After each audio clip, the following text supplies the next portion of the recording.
আলহামদুলিল্লাহ সুম্মা আলহামদুলিল্লাহ। তারতিলুল কোরআন ফাউন্ডেশনের পক্ষ থেকে দেশ এবং দেশের বাহিরে যারা রয়েছে সকলকে আন্তরিক মোবারকবাদ ধন্যবাদ জানিয়ে আমরা যেই সময়টার মধ্যে এখন আমাদের জীবনকে অতিবাহিত করতেছি, কোরআন এবং হাদিসের ভাষ্যমতে হাতের মধ্যে আগুনের টুকরা, আগুনের অঙ্গার রাখা যে পরিমাণ কষ্টকর, ঠিক কিয়ামতের আগে মুমিন বান্দাবান্দীদের জন্য ঈমান নিয়ে চলা তার চেয়ে বেশি কষ্টকর হয়ে যাবে। এটাই বাস্তবতা।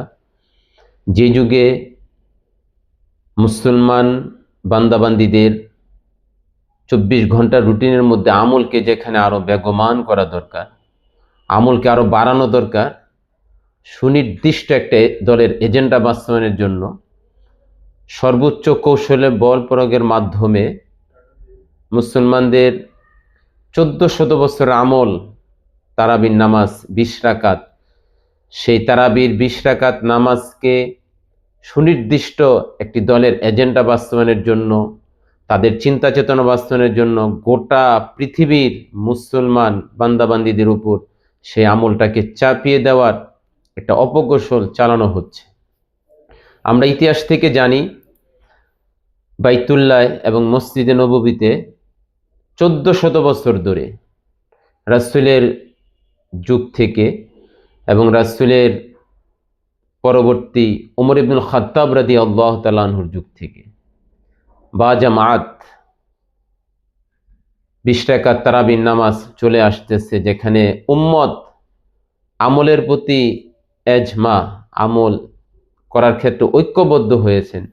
সেই জায়গার মধ্যে মুসলমানদের থেকে রমজান মাসে যেখানে আমলের পরিমাণ যত বাড়বে, আল্লাহর নৈকট্য, আল্লাহর রেজামন্দি তত হাসিল হবে, ঠিক সেই জায়গার মধ্যে এখন এই তারাবির নামাজকে সুকৌশলে কমানো হচ্ছে। এই জন্য আমরা তাদের এই আত্মঘাতীমূলক সিদ্ধান্তের কারণে আমরা ব্যথিত, দুঃখিত। আমরা সৌদি কর্তৃপক্ষের কাছে আমরা আমাদের জায়গা থেকে বিনীতভাবে অনুরোধ করব, বাইতুল্লাহ মসজিদে নববী এটা গোটা মুসলমানদের অন্তর, জান, প্রাণ, রূহ। বিভিন্ন দেশের মুসলমান বিভিন্ন দেশে থাকতে পারে, কিন্তু গোটা বিশ্বের মুসলমানদের প্রাণ কেন্দ্র বাইতুল্লাহ এবং মসজিদে নববী।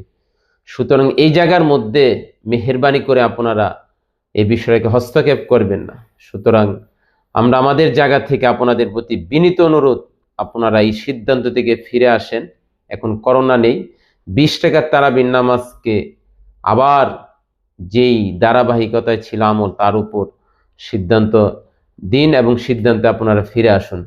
আল্লাহ আপনাদেরকে মুসলমানদের আমলের ব্যথা অনুধাবন করার তৌফিক দান করুক। আমিন।